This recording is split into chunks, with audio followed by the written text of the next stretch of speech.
아모스 9장입니다. 아모스 8장 끝부분 조금 우리가 다 못했었죠. 잘하면은 모르겠습니다. 다음 주에 아마 아모스를 끝낼 수 있을 것 같기도 하고요. 아니면은 한 주 더 하시도록 그렇게 하겠습니다. 이제 아모스의 막바지에 와 있습니다. 저희는 지난 시간에 아모스 8장에 있게 될 영적 기근에 관해서 말씀을 드린 적이 있습니다.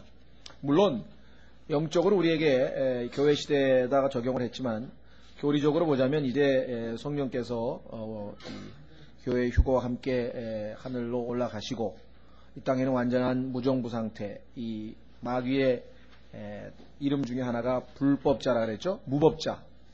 우리 옛날에는 서부 영화에 황야의 무법자 그래. 이 무법이라면 법이 없다는 얘기죠. lawlessness 그러는데요. 성경의 창세기 49장에 하나님께서는 자기 자신을 계시하실 때 법을 주시는 분이라 이렇게 했습니다. 법을 주시는 분, lawgiver.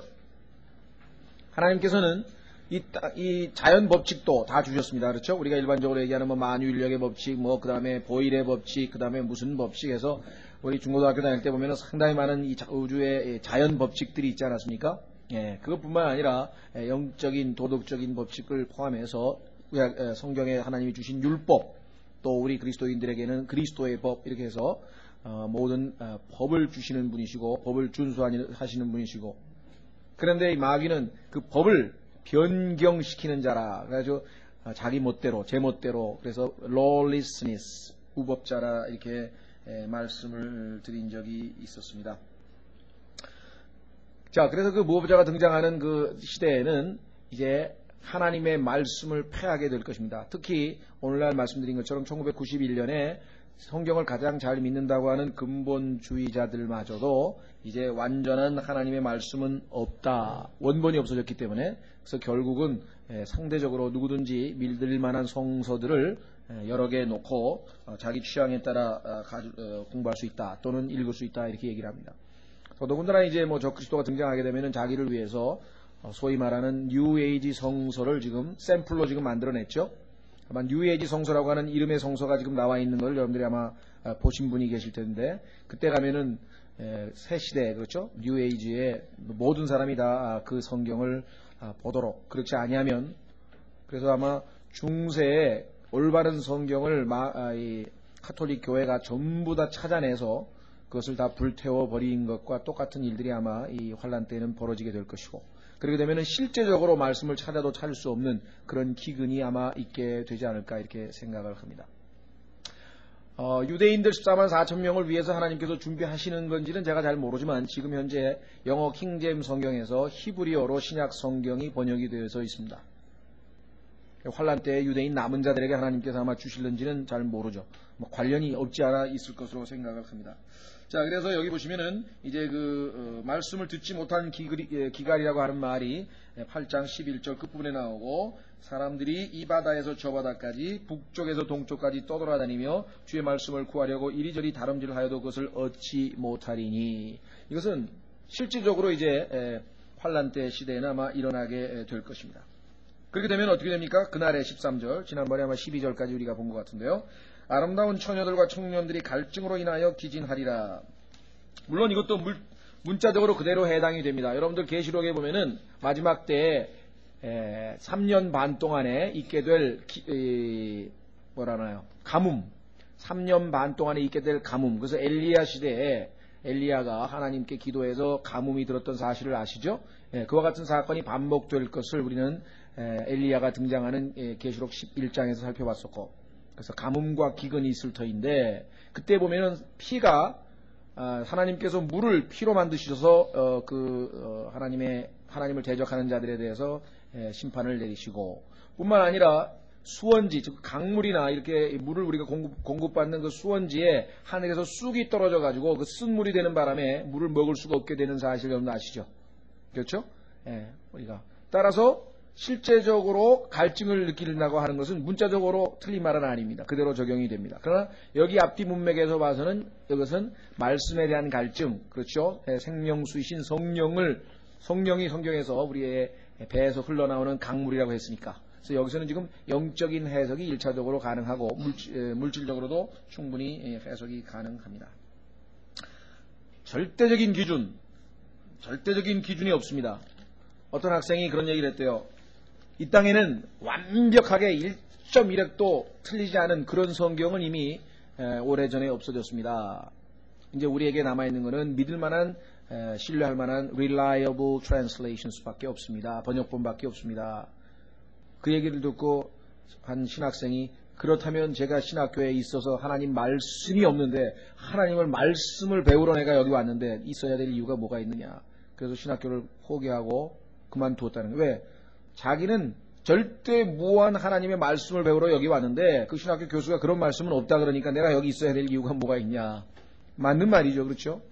참으로 안타까운 정말 하나님을 예수 그리스도를 믿고 거듭나서 구원을 얻은 다음에 참으로 주님에 대한 어떤 사모함이 있어서 내가 진리를 한번 배워보겠다. 하나님의 말씀을 배워보겠다. 이렇게 마음을 먹고 그나마 신학교를 간 사람들을 불러다 놓고 완전 무결한 하나님의 말씀은 없다 그러면서 이런저런 이야기들로 그들을 회유하고 오도하고 미혹시켜버리는 것이 오늘의 현상이래요. 그러니 이 교회 시대에 그렇다고 한다면 이제 마지막 때에는 어떻게 될 것인가. 정말 절대 기준은 완전히 사라져버렸습니다. 여러분들 혹시 기억나시는지 모르겠습니다. 예수 그리스도께서 그런 말씀을 하셨죠. 누가복음 어디입니까? 누가복음 11장 한번 보십시오. 누가복음 11장에 보면은 예수님께서 아주 시사적인 말을 한 말씀 하셨는데 우리에게 뭔가를 암시해주는 뭔가를 이렇게 얼핏 보여주는 말씀인데 아마 마지막 때 환란 때 아마 이와 같은 일이 일어나지 않을까 이렇게 생각을 합니다. 누가복음 11장 보시면은요. 11절 누가복음 11장 11절에 보시면 누가복음 11장 11절 너희 중에 누가 아들이 빵을 구하는데 아버지가 되어 돌을 주겠느냐 혹은 생선을 구하는데 생선 대신 뱀을 주겠느냐 혹은 알을 구하는데 전갈을 주겠느냐. 하나님 아버지께서는 우리가 기도할 때 그와 같은 식으로 주시는 분이 아니죠. 그렇죠? 그러나 악한 자가 다스리는 이 적 그리스도가 다스리는 그 통치 시대에는 그들이 하나님의 말씀을 달라고 했을 때 그들은 하나님의 말씀을 주지 않을 거라 이 말이죠. 아마 여기 나와 있는 것처럼 빵을 구하는데 돌을 주고 생선을 구하는데 뱀을 주고 알을 구하는데 전갈을 줄 수 있는 그런 시대가 오게 될 것이다 라고 하는 사실입니다. 자, 그래서 우리는 13절까지 했고요. 그 다음에 14절입니다. 8장 아모스서 8장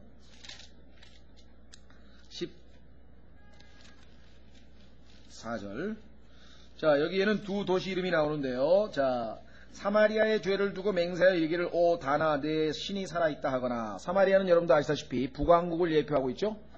이스라엘의 10지파 북왕국이 사마리아라고 우리가 보통 지명 이름이죠. 거기에 사마리아는 우리로 치면 넓은 도 정도에 해당되는 것이고요. 그 다음에 단이라고 하면은 그 중에 있는 한 도시 이름이죠. 왜냐하면 그 사마리아라고 하는 북왕국에는 단이라고 하는 도시에다가 또 베델이라고 하는 도시에다가 금송아지를 세워놓고 우상 숭배를 했었지 않습니까? 사마리아의 죄. 그래서 이것을 호세아서 8장에 찾지 마십시오. 8장에 보면은 사마리아의 송아지라 그랬어요. 우리가 얘기하는 송아지 만들어 놓고 거기다 절하는 거죠. 자, 사마리아의 죄를 두고 맹세하여 이르기를 오 다나 내 신이 살아있다 하거나. 사마리아의 송아지가 뭐 살아있습니까? 말을 합니까? 냄새를 맡습니까? 뭐 아무것도 안 하잖아요. 그런데도 불구하고 사람들이 그런 식으로 맹세를 한다. 사마리아의 죄를 두고 맹세하여 이르기를 오 다나 내 신이 살아있다 하거나. 또 부엘세바의 풍습이 살아있다 하는 자들 곧 그들마저 쓰러져서 결코 일어나지 못하리라. 부엘세바라고 하는 도시는 유다 지역에 있습니다. 한번 확인해 보겠습니다. 열왕기하 23장 8절에 보시면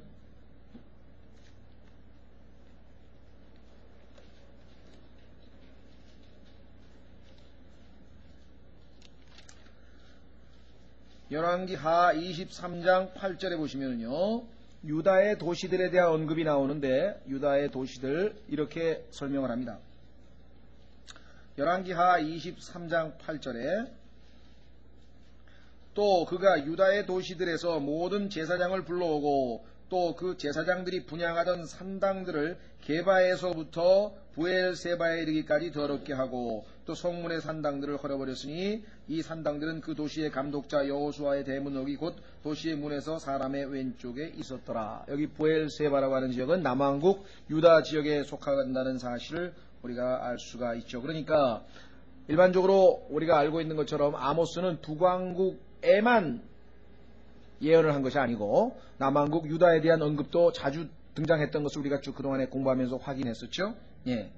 자, 그런데 여기서 지금 살아있다 하는 자들, 자기들이 보기에는 살아있죠. 그래서 14절에 보면은 살아있다, 그 다음에 살아있다 이렇게 했는데 실제적으로 하나님 보시기에는 사는 게 아니죠. 그렇죠? 다 죽어 있는 겁니다. 그래서 하나님께서 우상에 대해서 조롱하는 이야기가 성경에 많이 나오잖아요. 말도 못하고 냄새도 못 맡고 볼 수도 없고 귀도 없고 그런 우상에 대해서 하나님보다 그 우상을 더 찾는 것을 보고 하나님께서 비꼬시고 그런 얘기들이 성경 곳곳에 나와서 우리가 많이 찾아봤었죠. 자, 오늘은 다른 주제가 좀 많기 때문에 그건 놔두고요. 한 구절만 찾아서 한번 확인을 해보겠습니다. 의미가 무슨 의미겠는가? 계시록 3장 1절에 성경적 해석이 나와 있네요. 그 살아있다 하나 사실은 뭐예요?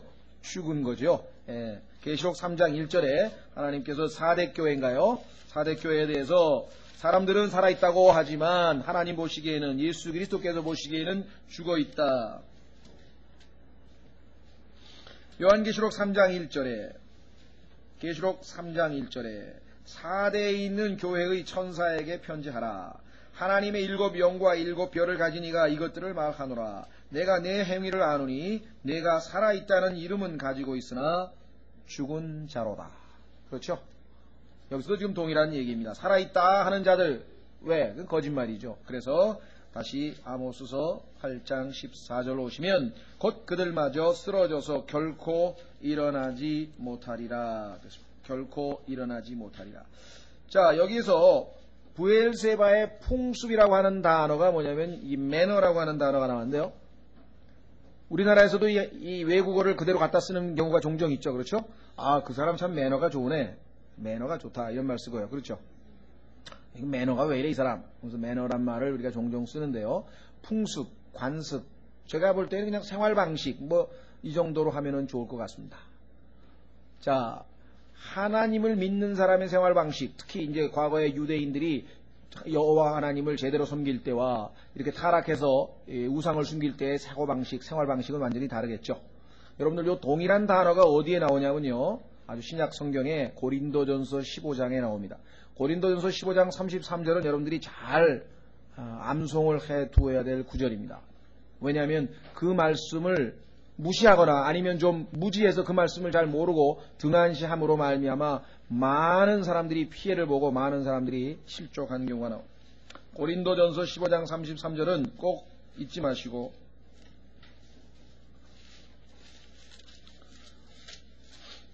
여기에도 지금 바로 얘기했던 그 풍습이라고 하는 단어가 영어 단어로는 똑같은 단어가 나옵니다. 우리말로 우리가 소위 말하는 매너랍니다. 매너. 자, 고린도전서 15장 33절 속지 말라. 마지막 때에 예수님께서 속지 말라, 속지 말라, 속지 말라, 속지 말라. 악한 사귐은 선한 습성을 부패시키느니라.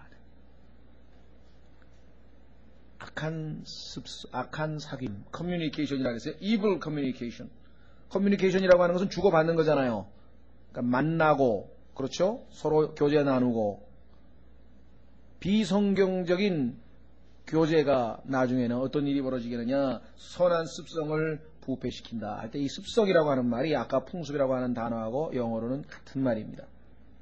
굉장히 중요한 말입니다. 그래서 이 뭐 옛날 뭐 상식적으로도 우리가 특히 교육에 있어서 이 좋은 습성을 키워주기 위해서 부모님들이 애 많이 쓰잖아요. 그래서 맹모 삼천지교도 있잖아요. 맹자는 그 분위기가 안 좋은 대로 맨 처음에 뭡니까? 어디를 갔나?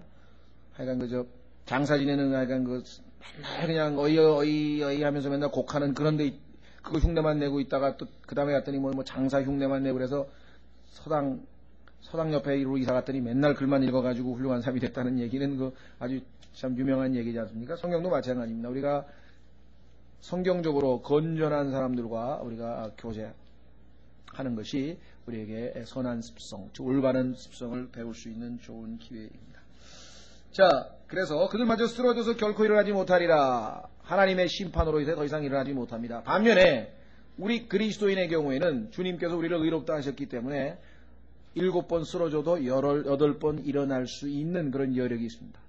우리도 신앙생활 하다 보면은 때로는 믿음이 약해서 넘어질 수 있고, 때로는 의심해서 넘어질 수 있고, 마귀의 공격에 의해서 넘어질 수 있고, 하여간 여러 형태로 우리가 자주 넘어지게 됩니다. 그럼에도 불구하고 우리는 늘 일어난다. 누구 말 맞다나 비행기 바깥으로 튕겨져 나가는 거하고, 옛날에 그런 사건가 한 번 있었죠. 여러분들 뉴스 보셨어요? 뭔 얼마나 비행기가 고물인지 아프리카에 있는 어떤 비행기에서 비행기 타고 가다가 비행기 창문이 압력을 못 견뎌 튕겨져 나가가지고 사람들이 뭐 몇백 명이지 몇십 명이지 하여간 다 날아가가지고 죽었잖아요. 그러니까 비행기 바깥으로 너무 자빠지는 거하고 비행기 안에서 자빠지는 거하고는 차이가 있죠. 그렇죠? 우리 그리스도인이 넘어지는 것은 그리스도 안에서 넘어지는 거예요. 얼마든지 일어날 수 있는 거예요. 그렇죠? 바깥으로 튕겨져 나오면 못 나오는 거고 이제 뭐 그렇죠? 예, 한번 확인해 보겠습니다. 잠언 24장 16절. 잠언 24장 16절은 우리 그리스도인이 아무리 자빠져 있다가도 쓰러져 있다가도 얼마든지 힘을 얻고, 어떤 분은 또 그런 말 하시는 분이 있어요. 여기에 보니까 이는 의인은 7번 넘어질지라도 다시 일어나려니와 사악한 자는 넘어져서 해악에 빠질 것임이니라 그랬거든요. 7번 넘어질지라도 다시 일어난다 그랬어요. 그게 어떤 사람, 저는 8번 넘어졌는데 어떡합니까? 성경에서 말하는 7이라고 하는 완전수이기 때문에요. 예수님께서 얘기한 거죠. 70번씩 7번 그러면 뭐 491번서부터는 그 다음에 이제 용서해 주지 말라는 소리인가요? 490번까지만 딱 용서해 주라는 말씀은 아니죠. 언제든지 우리는 언제든지 믿음을 다시 회복할 수가 있습니다. 히브리서에도 누차 반복해서 있습니다. 자, 그래서 우리는 아모스 8장을 일단 마치고요. 9장으로 가겠습니다. 자, 9장의 마지막 환상이 나오는데 놀라운 환상이 벌어졌습니다. 그것은 뭐냐면 하나님께서 제단 위에 올라가 계신 거예요. 성전 위에 올라가셔가지고, 그러니까 뭐 어떤 사람들 생각할 때에는 가만히 있어봐, 어떻게 하나님께서 제단 위에 제단이 지금 제사 드리는 장소인데 그렇잖아요. 그러니까 이 성경을 갖다 제단 옆이라고 또 뜯어 고친 성경도 있어요. 그러니까 인간적으로 이해가 안 되는 거는 자기 생각에는 어떻게 하나님이 제단 위에 올라가 계시냐, 말이 안 된다고 생각을 했던 모양인데, 이번에는 특수 케이스입니다. 왜? 이제껏 하나님께서는 그 제단을 통해서 짐승을 바쳤을 때 하나님께서 다 어떻게 했어요? 그들로 용서를 해주시고 속죄를 해주시고 다 제물을 받아주셨지만, 이제는 더 이상 왜? 형식적인, 완전히 이제 마음도 없는 형식적인 그런 것만 남아있고요. 심지어는 막 우상을 거기다 갖다 바치는 수도 있고요. 그러니까 하나님께서 더 이상은 이제 이런 거에 대해서 안 받으시겠다라고 결단을 내리신 것이에요. 그것이 바로 이사야서 1장에 기록되어 있습니다. 이사야서 1장으로 가보십시오.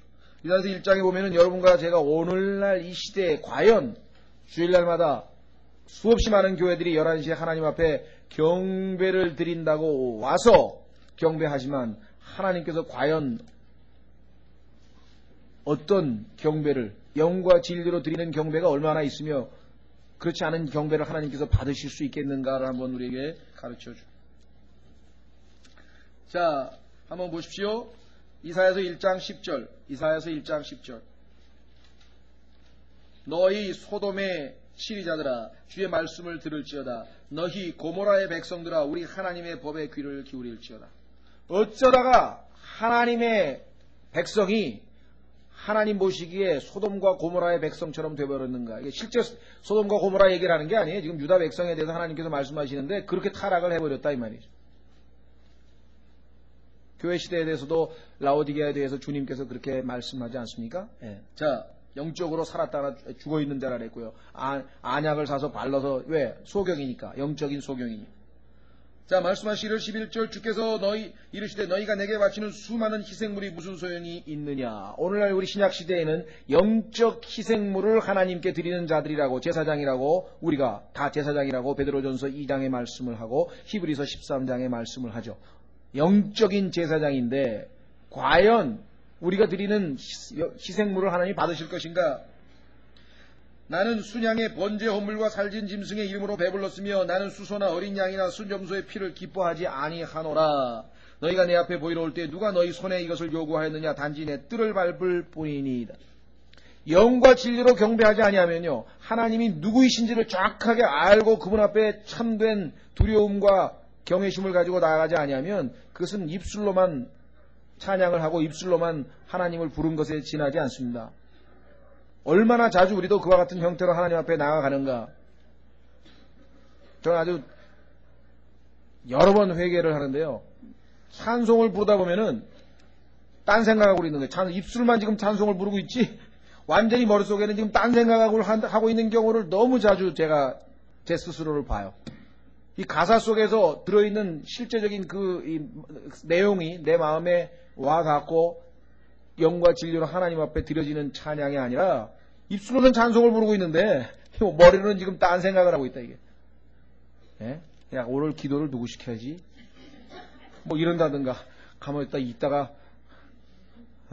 점심때 오늘은 누구랑 교제를 하지? 뭐 이런다든가. 하여간 이 마귀가 하여간 그러다가도 아이고 이러면 안 되지 하고 가사로 다시 돌아와서 정신을 똑바로 차려서 그 말씀 안에서 내가 하나님께 지금을 찬양, 하나님께 내 찬양을 듣고 계시는구나, 이런 것을 다시 한번 돌이켜서 생각하고 기도할 때도 마찬가지고요, 성경 읽을 때도 마찬가지고요, 설교 들을 때도 마찬가지고, 마귀가 얼마만큼 우리로 하여금 하나님께서 그런 형식적으로 몸은 와 있는데 마음은 딴 데 가 있는 거예요. 그게 이제 지겹다 그러는 거예요, 하나님께서. 하나님이 하신 말씀이니까 뭐 지겹다는 말이 어떻게 그런 말을 쓰십니까 그런지 모르지만, 성경에 보면 하나님께서 뭐 똥은 똥이라 그래도 성경에 보면 그것도 괜히 우리가 뭐 하나님께서 어떻게 그런 용어를 쓰십니까 그래 배설물로 성경을 뜯어 고쳤는데 그럴 필요가 뭐가 있어요. 하나님 쓰시면 쓰시는 거죠. 그렇지 않습니까?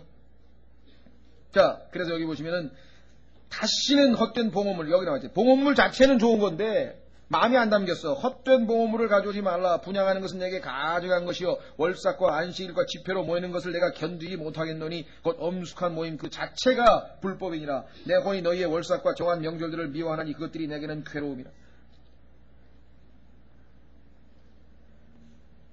여러분들, 둘이 앉아서 대화를 하고 있는데요, 한 사람 보니까 지금 이게 억지로 앉아 있는 거야 지금. 마음에도 없어. 지금 빨리 갈 생각만 하고 앉았어. 그러니 하나님께서 그런 자세로 와서 제사를 드리고 제물을 바치고 앉았으니 또 우리가 와서 예배를 그렇게 드리고 가만히 있어, 오늘 오후에 바쁜 일이 있는데 빨리 예배 끝나고 가야 되겠는데 그러고 여기 앉아 있는데 하나님께서 같이 앉아서 대화하는 커뮤니케이션이죠. 교제하는 것이 아주 괴로울 정도가 되어버렸다는 거예요.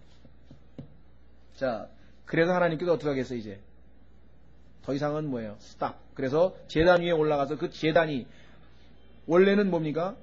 제단은 자기가 심판을 받아야 되는데 동물 위에 안수를 해서 그 동물이 달을 대신해서 지금 하나님 앞에 심판을 받는 거 아니에요. 그러면 심판과 진노를 내 대신 받는 겁니다.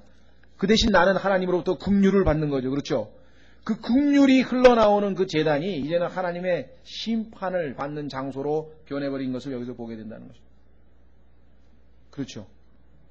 지금 하나님께 경배하러 갔는데 하나님께서 아주 그냥 신물이 나고 내가 지겹고 아주 그냥 괴로우니까 제발 그런 거 필요 없이 가져가라고 그렇게 얘기를 하시는 상황이 되었다는 것이죠. 자, 그래서 9장 1절에 보면은 우리가 참으로 보기 드문 환상이 나옵니다. 내가 보니 주께서 제단 위에 서서 이르시되 문에 인방을 쳐서 기둥들이 흔들리게 하고. 아니, 하나님께서 성전을 지으시라고 해가지고 솔로몬이 탁 지어가지고, 그렇죠. 물론 이건 솔로몬 성전은 아니겠죠. 환란 때에 재건된, 우리가 봤죠. 환란 때에 재건된, 그래서 거기서 형식적으로 하나님께 제물을 바치는 그런 것이겠죠. 문에 인방을 쳐서 기둥들이 흔들리게 하고 그 기둥들의 머리를 다 자르라. 하나님께서 그냥 무너뜨려 버리시는 거예요. 성전을 다 무너뜨리고 계신 모습을 보게 됩니다. 내가 그들 중에서 마지막 남은 자들을 칼로 죽이리니 그 중에서 도피하는 자도 도피하여 벗어나지 못하고 그 중에서 도망하는 자도 건짐을 받지 못하리라. 모조리 도륙하시겠다는 거예요. 그들이 땅을 파고 지옥으로 들어갈지라도 내 손이 거기서 그들을 붙잡을 것이요, 지옥까지 도망가도 거기까지 하나님 추적하시겠대요. 그들이 하늘로 올라갈지라도 내가 거기서 그들을 끌어내릴 것이며 그들이 갈멜산 꼭대기에 숨을지라도 내가 거기서 그들을 찾아내어 끄집어낼 것이요, 그들이 내 눈앞에서 떠나 바다 밑에 숨을지라도 내가 거기서 뱀에게 명령하여 그들을 물게 할 것이요, 그들이 자기 원수들 앞에서 포로가 되어 갈지라도 내가 거기서 칼에게 명령하여 그들을 죽이게 하리라. 내가 내 눈을 그들 위에 두어 화를 내리고 복을 내리지 아니하리라. 주 만군의 하나님은 그 땅에 손을 대어 녹게 하사 거기 거하는 모든 자로 하여금 애곡하게 하시며 그 땅을 넘치는 홍수같이 전부 솟아오르게 하셨다가 이집트의 홍수로 말미암아 가라앉는 것 같이 가라앉게 하시는 이시요 하늘에 자신을 위하여 여러 층을 건축하시며 땅에 자신의 군대를 세우시고 바다의 물들을 불러 지면에 쏟으시는 이시니 그분의 이름은 주시니라. 아마 이런 구절을 알고 있는 그리스도인들 얼마나 되는지 좀 궁금합니다. 많은 사람들이 편식을 하는 거예요. 편식. 물론 저도 편식을 합니다. 저도 별로 안 좋아하는 음식은 손에 안 가거든요. 그래서 뭐 야단도 많이 맞았고 지금도 뭐 지적을 많이 당합니다만 왜 그것만 먹냐. 골고루 좀 먹어야 되는데 자기가 좋아하는 것만 그냥 집중적으로 그렇잖아요. 편식. 성경 읽기에도 그렇다. 어떤 사람은 딱 읽다가 성경을 읽다가 자기가 찔리는 부분이 오면은 휘딱 넘어가는 거예요. 그냥 슥 보고 넘어가고 그 다음에 자기 마음에 탁 와닿는 거 그냥 읽고 또 읽고 그죠? 읽고 또 읽고 그렇게 돼. 자, 성경에는 분명히 하나님께서 우리에게 주시는 성경에 보면은 선한 말씀이란 말입니다. 선한 말씀, 생명의 말씀, 은혜의 말씀이 있어요. 그러나 그것만 성경에 있는 것이 아니에요. 성경에 보면은 의의 말씀이 있다. 히브리서 5장에 보면은 이 의의 말씀은 영적으로 성숙하지 않은 사람들에게는 괴로운 거예요. 읽기가 싫은 거예요. 빨리 넘어가야 되네. 의의 말씀. 그래서 영적으로 미숙한 사람을 의의 말씀에 익숙치 못한 사람이라고 성경은 정의를 내리는 것이. 그러니까 성경 구절이 항상 마음에 와닿는 게 하나님은 사랑이시라 뭐 이런 거 있잖아요. 요한복음 3장 16절 같은 거는 다 암송해가지고 외는데 우리 하나님은 소멸시키는 불이심이라. 그럼 그런 구절은 그런 게 다 있어요 성경에? 성경에 그런 구절이 있는 것조차도 모른다. 얼마나 사람들에게 아주 이 하나님의 모습을 있는 모습 그대로, 그렇죠? 예수 그리스도는 마태, 마가, 누가, 요한 네 측면에서 봐야 되잖아요. 그럼 예수 그리스도를 한 측면만 해요. 예수님은 오로지 하나님이실 것이다, 하나님이시다라고 해서 요한복음의 측면만 강조하면 세 측면은 다 사라져버리는 거 아니겠어요? 마찬가지로 하나님은 사랑이시고 하나님은 자비로우시고 하나님은 은혜로우시고 하나님은 주는 나의 목자시고, 이 말씀이 우리에게 얼마나 선하고 얼마나 생명이 되고 얼마나 정말 은혜가 되는지를 우리는 체험을 하고 또 누려야 될 권리도 있고 그렇습니다. 그러나 그렇다고 해서 그 나머지의 절반의 하나님의 말씀을 우리가 도외시해서는 안 된다고 하는 것이죠. 균형이 잡혀야 돼요. 여기 나와 있는 이런 말씀을 읽으면서 구약의 하나님은 잔인하셔 그리고 그냥 쑥 넘어간. 구약의 하나님은 얼핏 보기에는 잔인하시고 엄유하시고 그죠? 거룩하시고 의로우신 분이시긴 합니다. 그러나 거기에는 다 이유가 있고 근거가 있어요. 하나님께서 괜히 이렇게 엄하게 하시는 게 아니잖아요. 잠언 1장에 내가 너에게 부르고 또 부르고 또 얘기하고 또 부르고, 근데 너는 계속해서 그 하나님의 부르심과 책망과 달래심과 위로와 권면과 다 버리고 끝까지 거부했다 이게. 그래서 하나님께서 로마서 1장에 얘기한 것처럼 내가 너희의 영과 너희의 혼과 너희의 몸, 우리의 영혼 육, 그래서 세 번에 걸쳐서 내가 너를 포기했노라 포기했노라 포기했노라 내어버려 두셨다는 표현을 썼죠. 로마서 1장에 내어버려 두사 내어버려 두사 내어버려 두사. 어떤 사람은 이 세상에 이렇게 수없이 많은 가난한 사람이 굶어 죽고 있고 아프리카에서 지금 막 가뭄이 일어나서 사람이 굶어 죽고 있고 막 그런데 하나님은 뭐하고 계시냐고 막 살아계시며. 하나님이요 로마서 1장에 지금 나오잖아요. 2000년 됐잖아요. 그때 벌써 포기했는데 4000년 그 전에 하나님께서 2000년 동안인가요? 4000년 동안 4000년 동안 내내 부르도 콧방귀도 안 끼던 사람들에게 하나님께서 이제 로마서 1장에서 내어버렸다. 포기했다 이게. 네 맘대로 하래. 네 맘대로. 그래서 네 맘대로 하는 건 그러니까 인간끼리 하나님 없이 자기 맘대로 해서 지금 만들어 놓은 게 지금 우리가 살고 있는 이 문명이고 이 도시인데요. 이제 와가지고 왜 하나님한테 책임을 돌리냐. 하나님 싫다 그래가지고 우리끼리 해보겠다 그래가지고 해놓은 건데 포기해야 돼. 포기. 하나님께서 포기. 예? 자, 그런 상황에서 하나님께서는 그 책임을 물으시는 겁니다. 그래서 여기서 지금 심판을 하고 계시는 것이죠. 4절 끝부분에 보면은 참으로 끝부분 보십시오. 내가 내 눈을 그들 위에 두어. 하나님께서 우리를 지금 내려다보고 계십니다. 화를 내리고 복을 내리지 아니하리라. 하나님께서 하늘에서 불꽃 같은 눈동자로 탁 내려다보시는데 두 가지예요. 악으로부터 보호해 주시려고. 그게 예수 그리스도를 영접한 하나님의 자녀들에 대해서는 하나님께서 보호하고 계신다고 성경에 기록을 했습니다. 그렇죠? 뭐 필요한 거 없나? 위험은 없나? 그래서 예수님께서도 우리를 악으로부터, 세상으로부터 보호해 주시라고 요한복음 17장에 기도하셨다. 예수 그리스도의 기도대로 주님께서 우리를 보호하고 계신다. 그렇죠? 반면에 하나님께서 심판하시려고 이제 감찰, 요 주위 인물을 찾아내고 있는 게 누가 예수 그리스도를 거부했는가를 다 알고 계신다. 이 말. 요한복음 3장 36절에 보시면은 그들 위에는 하나님의 진노가 머물러 있다. 우리 눈에는 안 보이지만요, 하나님께서는 이미 영적으로 인이 다 박혀있는 사람이. 근데 그거는 이제 좋은 의미가 아니라 짐승의 표처럼 가인에게 하나님께서 표를 머리에다 주셨죠. 하나님 보시기에는 지금 하늘에서 내려다보시면 아마 야광으로 뭐가 붙였는지 모르겠는데 다 아신다고. 진노, 하나님의 진노가 그 위에 머물러 있는 사람들을 다 우리가 하나님께서는 판별하실 수가 있다. 하나님께서 우리를 지금 지켜보고 계신 것은 분명한 사실인데 나에게는 복을 주시려고, 보호해 주시려고, 지켜주시려고, 모든 필요를 채워주시려고, 위로해 주시려고, 그런 대상으로 있는 것과 하나님 앞에 죄가 다 들통이 나가서 나중에 하나님께서 내가 내 행위를 하나도 잊어버리지 아니하겠다고 하시고 그 모든 것들 행위대로 계시록 20장의 백보자 심판에서 심판받는 것과의 차이점을 한번 생각하시면 우리가 불평불만을 할 이유가 없대요. 우리만큼 복받은 사람이 어디니? 가장 행복한 사람이고 가장 축복받은 사람이고 누구를 비교하거나 질시하거나 시기하거나 돌아다녀 볼 필요 없대. 하나님과 나 사이에서만 해도 우리는 만족하고 기뻐하고 즐거워하고 살 수 있는 것이죠. 자, 오늘 그래서 우리는 이 아모스 9장 4절이 바로 그와 같은 결론적인 이야기가 나옵니다. 그래서 우리는 오늘 이 아모스 9장에는 참으로 좀 의의 말씀에 해당되는 것이죠. 그렇죠? 네. 의의 말씀에 해당되는 그러한 내용입니다. 자, 내가 보니 주께서 제단 위에 서서 이르시되 문에 임박을 쳐서 기둥들이 흔들리게 하고 그 기둥들의 머리들을 다 자르라. 이제 심판을 하나님께서 하셨군요. 내가 그들 중에서 마지막 남은 자들을 칼로 죽이리니 그 중에서 도피하는 자도 도피하여 벗어나지 못하고 그 중에서 도망하는 자도 건짐을 받지 못하리라. 하나님으로부터 도망갈 수 있는 사람이 있겠습니까? 그렇죠.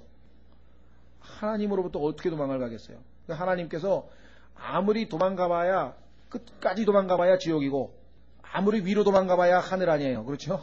하나님께서 여기다가 지옥과 하늘이라고 하는 말을 썼습니다. 2절 그들이 땅을 파고 지옥으로 들어갈지라도. 오늘 지옥에 관한 성경 구조를 한 10몇 개 찾아보려고 그러는데요. 왜 여러분들이 좀 힘드시더라도 다 찾아보셔야 되냐면 우리 주변에는 지옥이 땅 속에 있고 어디에 있다는 것을 모르고 있는 사람도 많고요.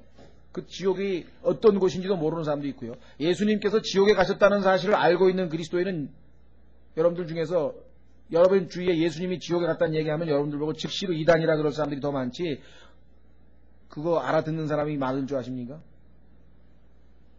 여러분들 일반 교회 다니시는 분들한테 한번 물어보세요. 예수님께서 지옥에 가셨다 그러면 그냥 깜짝 놀라요. 그래서 우리 그 사도신경, 우리 찬송가에 보면 앞에 사도신경 나오죠? 그 사도신경에 보면은 예수님께서 지옥에 가셨다는 말이 빠져 있어요. 그런데 이 한영 성경을 보세요. 한영 성경에 보면 영어로는 들어가 있어요. He descended into hell 하가지고 지옥으로 내려가셨다는 얘기가 분명하게 써 있습니다. 물론 사도신경 자체도 성경적이지 않은 요소가 굉장히 많은데 그나마 거기서도 또 우리는 더 뜯어오죠. 우리나라 말로는. 왜? 우리나라 성도들은 예수님께서 지옥에 가신 사실을 안 믿는 거예요. 그래서 예수님께서 지옥에 안 가시면요. 그 사실을 안 믿으면 여러분과 제가 지옥에 그렇잖아요. 원래 우리가 지옥에 가야 되는 걸 누군가 대신 가줘야 될 거 아니에요. 성경에서 예수님께서 지옥에 가셨다는 구절들도 우리가 정확하게 알고 있어야 되고요. 또 어딘지 지옥이 땅속이라고 하는 것을 어떻게 알 수 있는지 이런 구절들. 지난번에 누가 그런 말 한 번 하셨는데 저한테. 그죠? 자기 교회 다니는 아드님인가요? 누가 얘기했다고 그러잖아요. 그 성경에 지옥이 어디 있는 땅속이라는 거 증명할 수 있는 구절이 어디 있느냐. 그 딱 막상 찾으려니까 공부를 어디서 한 것 같긴 한데 내 생각이 잘 안 나가지고 정확하게 말씀을 잘 못 해주셨다 그랬는데 이번 기회에 물론 알고 계신 분도 계시지만요. 정확하게 이 지옥에 관한 구절들을 다 찾아가지고 여기 있다. 예수님께서 얼마나 지옥에 대해서 자주 반복해서 말씀하셨는가. 여러분들 아마 제가 기억은 잘 안 나면 70번 정도일 거예요. 복음서에서 3년 반 동안 예수님께서 더 말씀하셨겠지만 기록된 것만 70몇 번 될 거예요 아마.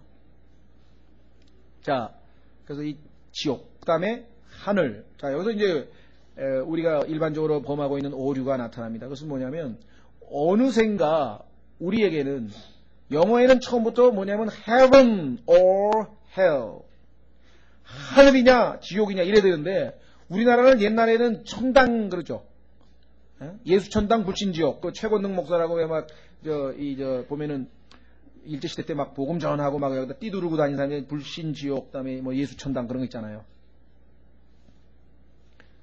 천당이면 차라리 성경적으로 맞죠. 하늘에 집이 있으니까. 그렇잖아요. 예수님께서 거기에 좀 맨션이 있다 그랬잖아요. 당은 집당자니까. 그런데 천국이라는데 요즘에는 천국과 지옥이라고 하는 무슨 김성희 씨의 소설도 있고요. 뭐 천국과 지옥 해가지고 예수 믿고 천국 간다. 성경도 찬송가도 전부 다 천당으로 써야 될 거를 갖다 전부 하늘로 쓰던가. 영어에는 heaven으로 되어 있는 걸 전부 다 kingdom of heaven으로 했어요. heaven하고 kingdom of heaven하고는 틀려요. heaven은 저 하늘에 셋째 하늘에 있는 거고요. kingdom of heaven은 지상에 세워지는 거라고요. 완전히 딴 얘기라고요. 그러니까 예수 믿고 천국 간다는 말은 성경적으로 예수 믿고 차라리 하늘나라 간다 그러세요. 왜? 디모데 후서에 보면은 바울이 heavenly kingdom, 하늘나라란 말을 써요. 그러나 천국이라고 하는 것은 예수 그리스도께서 이 땅에서 세우실 천년 왕국을 얘기하는 것이지, 지상에 세워질 왕국을 얘기하는 것이지, 먹고 마시고 그런 경제적이고 국가적이고 군대가 있는 그런 나라를 얘기하는 거지, 하늘 저 위에 있는 걸 얘기하는 게 결코 아닙니다. 여기 보시잖아요.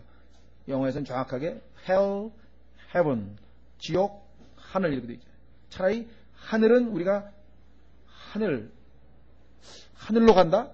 그 표현이 이상하다. 그러면 성경적으로 적어도 하늘나라, heavenly kingdom이란 말은 나와요.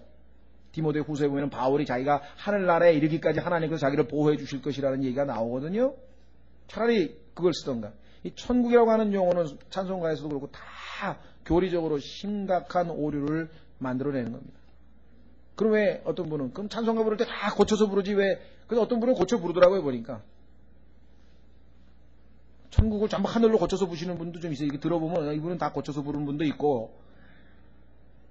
그러나 고쳐서 부르면 좋겠죠. 일일이 저희가 안 고치지만 여러분들이 알고 계시기 때문에 사람들이 나 예수 믿고 천국 갈 거예요. 그런 사람이 있어요. 그러면 그 사람 얘기하는 건 하늘로 간다는 소리지 지상 그 천년왕국 얘기가 아니거든요. 이게 교리적으로 지금 전혀 잘 모르고 있기 때문에 혼동을 한다. 자, 그러면은요 오늘 한번 확인을 해보겠습니다. 자, 어떤 분은 그런 얘기를 해요. 여러분 주위에도 아마 그런 분은 계실지 모르겠어요. 당신이 예수를 믿는 이유가 뭐예요? 지옥에 안 가려고 하는 거예요? 그러니까 지옥에 안 가려고 예수 믿는다 이 말이지 뭐 이러고 따지는 사람이 있어요. 여러분 뭐라고 답변합니까? 아니야, 내 수준은 그 정도가 아니고 뭐 더 기쁜. 저는 yes sir 맞다 이 말이에요. 예수 그리스도 지옥에 안 가려고 예수 그리스도를 믿지. 그러니까 당신은 지옥에 가고 싶어서 예수를 안 믿는다 이 말씀인가? 그렇죠. 지옥에 가도 괜찮은 정도 그거야? 누가 건전한 사람이 누가 제정신입니까? 지옥에 안 가려고 예수 그리스도를 믿는 사람하고 그게 치사하고 유치해서 수준이 낮아가지고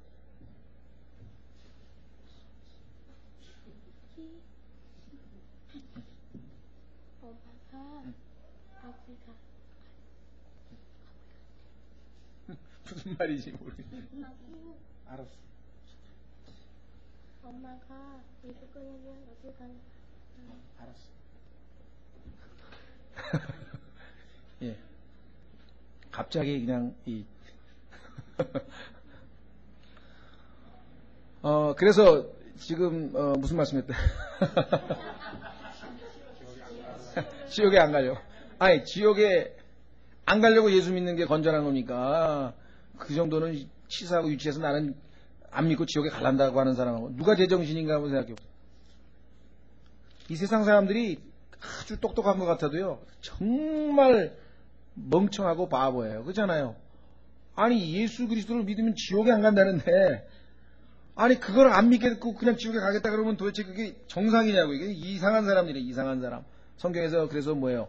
사람들은 어리석은 것이고요, 속권 있는 것이고요, 현명하다고 하나, 지혜롭다고 하나, 어리석은 자가 되었다고 로마서에 써 있잖아요. 아무리 박사학위를 가지면 뭐하고, 아무리 무슨 뭘 하면 뭐합니까? 그 정도도 분별력이 없다고 한다면 이건 더 이상 할 말이 없는 것이죠. 자, 그럼 우선 지옥에 관해서 한번 찾아보겠습니다. 시편 63편 9절입니다.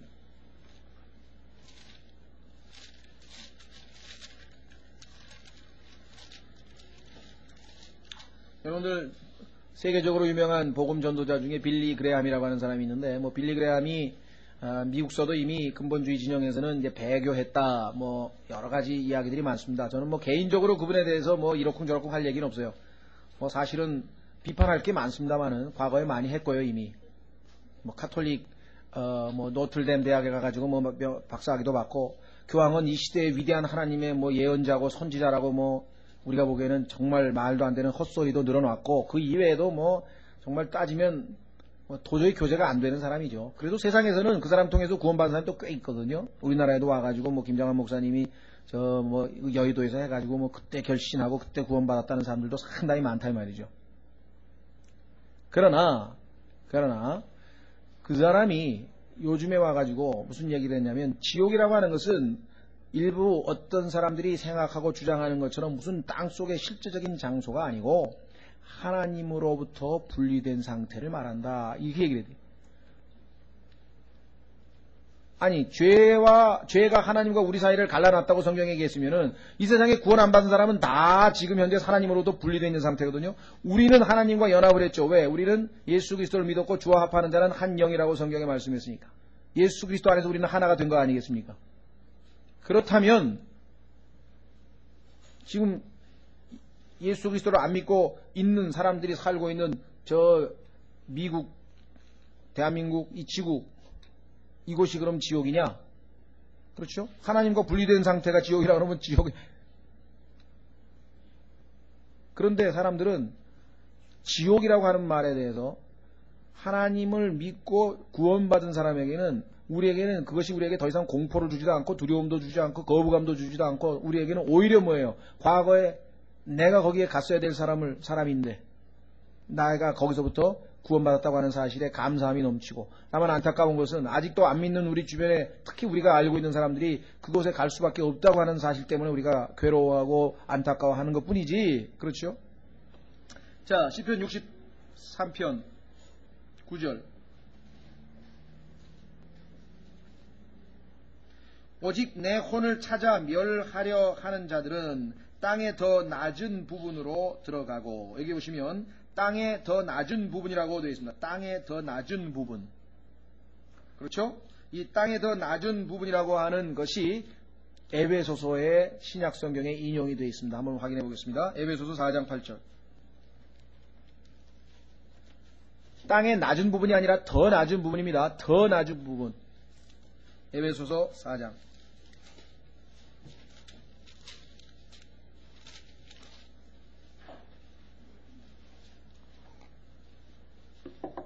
에베소서 4장 9절입니다. 에베소 4장 9절.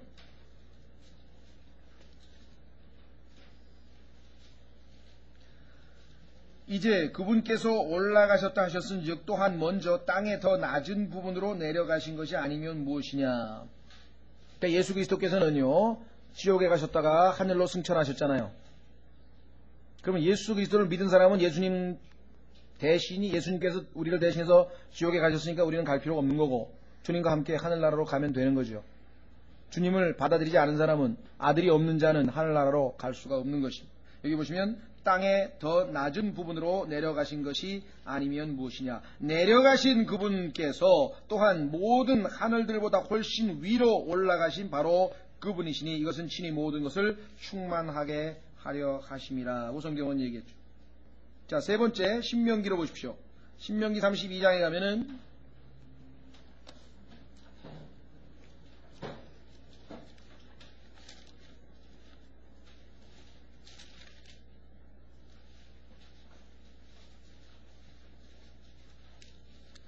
22절.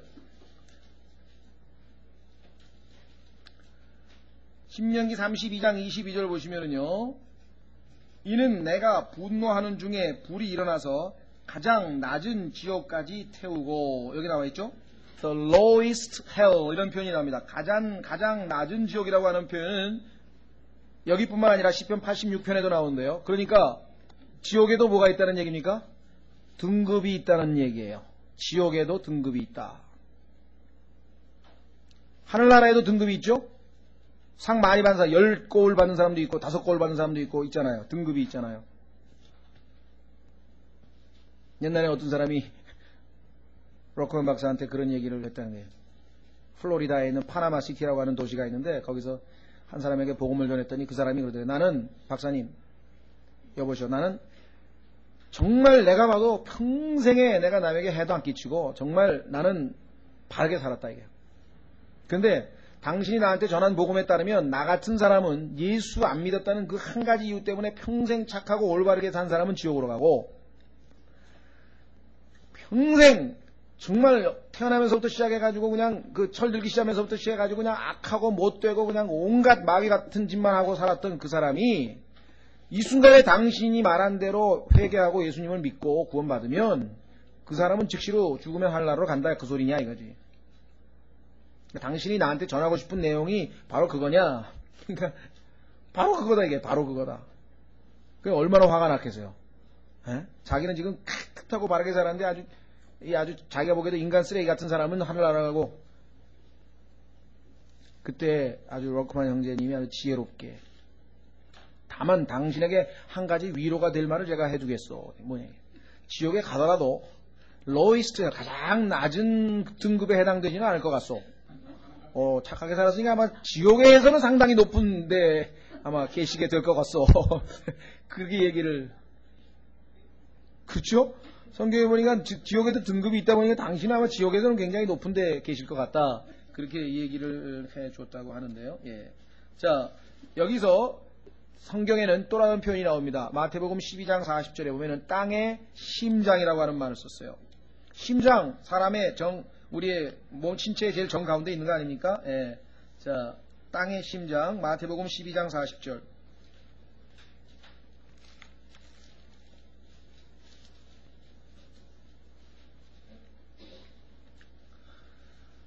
이는 요나가 밤낮으로 사흘 동안 고래 뱃속에 있었던 것 같이 사람의 아들도 밤낮으로 사흘 동안 땅의 중심부라고 했는데 직역을 하면 heart라고 그랬습니다. heart of the earth라고 그랬죠. 그렇죠? 자, 그 다음에 요나서 2장에 가면은요, 이 지옥에는 뭐가 있느냐? 문이 있어요. 빗장이 있고. 그래가지고 잠기면은 열쇠 없으면 못 나오는 거예요. 아시겠어요? 지옥이라고 하는 데가 실제로 옥이란 말 아시죠? 옥, 감옥. 열쇠 없으면 못 나오잖아요. 요나서 2장.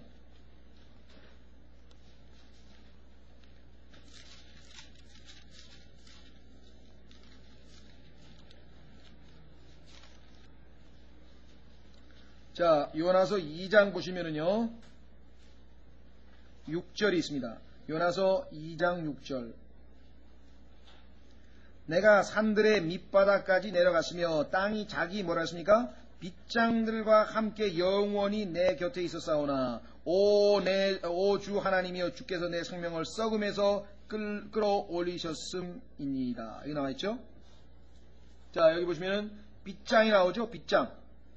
그 다음에 마태복음 16장에는 찾지 않겠습니다. 여러분 너무나 유명한 구절이니까 지옥의 문들이, 그렇죠? 교회를 이기지 못한다고 교회에 대해서 주님이 말씀하실 때 지옥의 문들이란 말을 썼죠. 자, 문이 있고 빗장이 있어요. 그럼 계시록 1장으로 가면은, 계시록 1장에 보면은 이제 성경 구절이 충분히 이해가 되실 겁니다. 왜 예수님께서 열쇠라고 하는 말을 썼는가?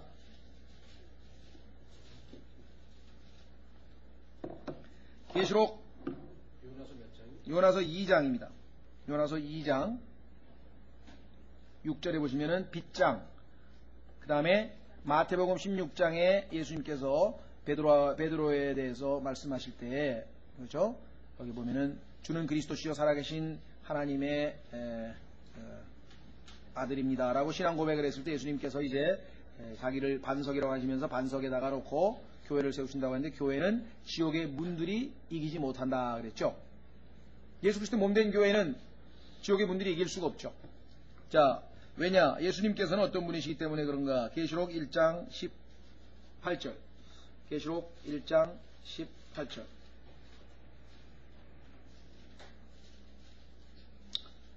나는 살아있는 자라. 전에 죽었으나 볼지어다 내가 영원 무궁토록 살아있노라. 아멘. 또한 내가 지옥과 사망의 열쇠를 가지고 있노라. 지옥과 사망의 열쇠가 없었더라면, 물론 예수님께서 어떻게 예수님께서 지옥에 가셔서 그 문을 열고, 그렇죠? 나오실 수 있느냐. 자, 그래서 우리는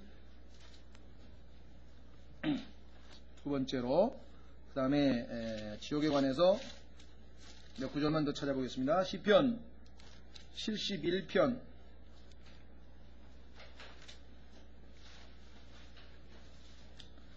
20절에 보시면은요, 시편 71편 20절에는 뭐라고 표현하냐면, 땅의 기품이라고 하는 표현이 나옵니다. 땅의 기품으로부터.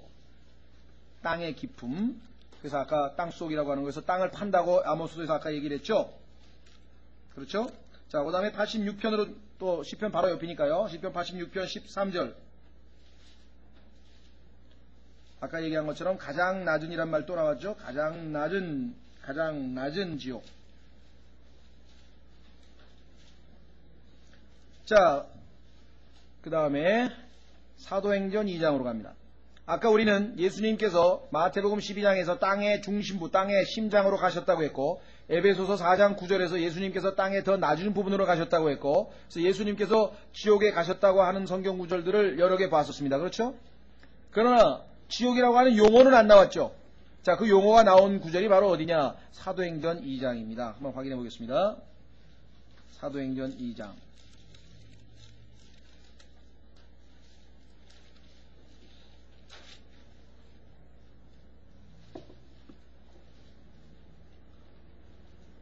우리가 지금 이 성경을 부지런히 여기저기 막 찾고 있는데요. 그럴 수밖에 없습니다. 왜냐하면은 하나님께서는 여기서 조금, 저기서 조금, 여기서 조금, 저기서 조금, 그렇게 하나님의 말씀들을 배치를 해놔서 우리로 하여금 계속해서 찾게 만드신 거예요. 그래서 이 고린도전서 2장에 보면은 영적인 것을 영적인 것으로 비교해야만 우리가 성경을 깨달을 수 있어요. 하나님께서 우리에게 알려주시고자 하는 것들은.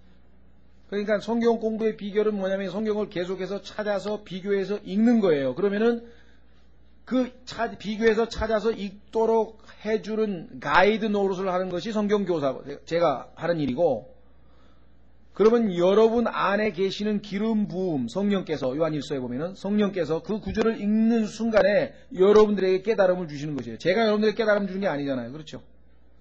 이사야서 53장을 읽을 때 뭐라 그랬습니까? 아, 이 성경이 이 부분을 이해하시냐고, 깨닫느냐 그랬더니, 아니 내가 가이드가 없는데 어떻게 깨닫냐고 하면서 이디오피아 내시가 얘기를 했죠. 빌립이 그걸 풀어서 설명을 해줬어요. 빌립이 무슨 능력이 있어 설명해 준 게 아니라, 빌립은 그것이 예수 그리스도에 관한 구절이라고 하는 것을 성경의 구절을 통해서 설명을 해준 거예요. 그때 그들의 안에 성령께서, 기름 부음께서, 성령께서 깨닫게 해주시는 것이죠. 따라서 우리는 이 성경 공부라고 하는 것이 그렇게 쉬운 건 아닙니다. 여러분들 옛날에 서부 개척할 때 금 캐러 가는 사람들 생각나세요? 집안 돌봅니까? 그 사람들 집 아니고 뭐고 다 팽개쳐놓고 금 캐러 가가지고요, 그냥 몇 달 동안 그냥 광산에서 헤매는 거 보셨죠? 그리고 그냥 그 금맥을 찾아가고 그냥 환희에 차가지고 그냥 막 기뻐가지고 막. 근데 놀라운 사실은 하나님께서 우리가 성경을 공부하는 자세가 금을 캐듯 은을 캐듯 하라는. 금을 캐듯 은을 캐듯. 그러니까 어떤 분들은 좀 이렇게 다 가만히 듣고 이렇게 편하게 그냥 다 이게 이 설명 듣는 걸 이렇게 좋아하시는 분이 좀 계신 것 같아요. 근데 사실은 진짜 복음도요. 여러분들이 복음 전할 때에도 여러분이 막 장황스럽게 설명하면은요, 역사가 별로 일어나지 않습니다. 성경을 펴서 그래서 같이 크게 읽어주고 읽도록 하게 하면은 그 말씀이 역사하는 거거든요. 예. 그래서 우리가 얼핏 볼 때에는 이게 좀 지루하고 힘들 것 같아요. 특히 또 여기 대단히 죄송합니다만 좀 연로하신 분들은 뭐 항상 보면은 왜 그렇게 성경을 빨리 찾아가지고 이 어르신들 못 쫓아오게 만들었냐고 제가 구사린 많이 듣습니다만은 그건 제가 컨트롤이 안 되는 거고요. 그건 뭐 제가 빨리 지혜롭게 주님 앞에 이제 고쳐야 되지만 성경 이 찾는 거는 이게 여러분들 주님 품에 갈 때까지 계속 찾으셔야 되는 거예요. 그 방법 이외에는 다른 방법에 지름길이 없어요. 지금도 지금 우리가 10구절 정도 찾지만 찾아보니까 정확하게 드러나잖아요. 그렇죠? 찾아보니까 지옥이라는 게가 어떤 데라고 하는 것이 정확하게 드러나고. 자, 예수님께서 그곳에 가셨다고 하는 결정적인 증거는 우리가 물론 마태복음 12장에 땅의 중심부에 가셨다. 그 다음에 에베소 4장 9절에 더 낮은 부분으로 내려가셨다. 근데 요번에는 예수님의 혼을 하나님께서 지옥에 두지 아니하신다고 정확하게 기록이 되어 있습니다. 사도행전 2장. 이런 구절들을 여러분들이 다 기억해 두셨다가 사람들에게 설명을 해 주셔야 되는 것이에요. 그렇죠? 그것이 디모데 후서에서 얘기한 것처럼 너희가 충성된 자들에게 너희가 들은 것들을 또 가르치라고 하지 않았습니까? 예. 자, 사도행전 2장. 예. 자, 우선 7절에 보시면요. 27절에. 이는 주께서 내 혼을 지옥에 버려두지 아니하시며 주의 거룩한 자로 하여금 썩음을 보지 아니하게 하실 것임이니라. 명확하게 나와 있습니다. 혼, 지옥. 그 다음에 다시 밑으로 한 번 더 내려가셔서요. 예, 몇 절입니까? 예, 1절. 31절에 보면은요, 부활에 대해서 두 가지를 정의 내렸습니다. 예수님의 부활에 대해서 뭐라고 얘기하나 보십시오. 이 일을 미리 보았으므로 그리스도의 부활에 대하여 말하기를, 자, 그의 혼이 지옥에 버림을 당하지 아니하고 그의 육체도 썩음을 보지 아니하였다 하였더니. 그렇죠? 예, 두 가지 요소. 그래서 예수님의 혼이 올라와서 예수님의 몸과 합쳐져서 하나가 된 것을 우리가 알 수가 있습니다. 자, 그래서 우리는요, 이 지옥이라고 하는 것은 땅의 더 낮은 부분인데요, 깊이 파면 팔수록 어떻게 됩니까? 더 뜨겁죠. 그렇죠?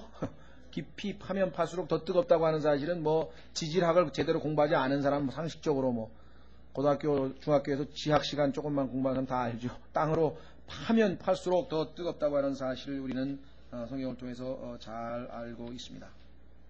자, 그래서 우리는 오늘 이 시간에 지옥에 대해서 살펴봤는데요. 마지막 한 구절만 찾고 마치기. 다음 시간에 하늘에 대해서도 좀 우리가 이 우주의 구조, 하늘에 대해서도 좀 더 살펴보려고 하는데요.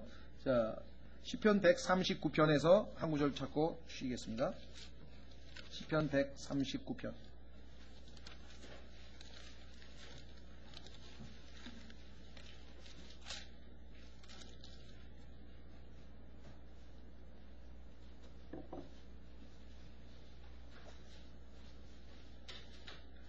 시편 139편은 하나님의 무소부재, 하나님은 어디에도 계신다, 항상 어디에도 계신다라고 하는 그 주제를 담고 있는 내용이죠. 여기 보시면은요, 8절에 보시면 바로 그 말이 나옵니다. 오늘 우리가 본문에 봤던 내용하고 똑같죠? 내가 하늘로 올라갈지라도 주께서 거기 계시오며 지옥에 내 심상을 펼지라도 보소서 주께서 거기 계시나이다. 내가 아침에 날개들을 취하여 바다 맨 끝 지역들에 가서 거할지라도 거기서도 주의 손이 나를 인도하시며 주의 손이 나를 붙드시리이다. 이건 뭐예요? 주님께서 지켜보고 복을 주실 사람 얘기고, 거기까지 쫓아가서 붙잡아서 심판하실 사람들은 또 화를 당할 사람이고, 오늘 아모스하고 반대되는 상황이지만 어디다도 무소부재, 주님의 무소부재에 대한 언급이 나와 있죠. 다음 시간에 아모스 우리가 계속해서 공부하겠습니다.